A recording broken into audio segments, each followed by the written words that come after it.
అనగనగా ఓ ప్రశ్న. ముత్యాల సరాలు రేడియో ఛానల్లో అనగనగా ఓ ప్రశ్నలో నేనడిగిన పర్యాయ పదం గురువు. గురువు అనే పదానికి పర్యాయ పదాలు ఎన్నున్నాయి అని.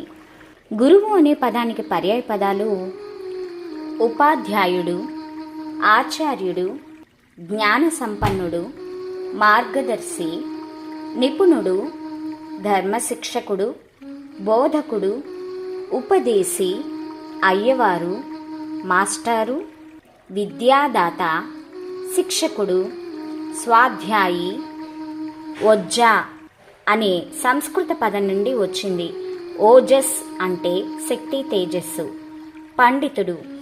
సరైన సమాధానం చెప్పిన శిరీష గారు, మణికుమారి గారు, శిరీష శ్రీధర్ గారు, కుమారి యక్షిత, విజయలక్ష్మి గారు, భార్గవి అనంత లలిత గారు, సువర్చల గారు, సావిత్రి గారు మరియు ఫేస్బుక్, ఇన్స్టాగ్రామ్, యూట్యూబ్లో లైక్ చేసి, కామెంట్ చేసి, షేర్ చేసిన ప్రతి ఒక్కరికి ముత్యాల సరాలు రేడియో ఛానల్ తరపున ధన్యవాదాలు.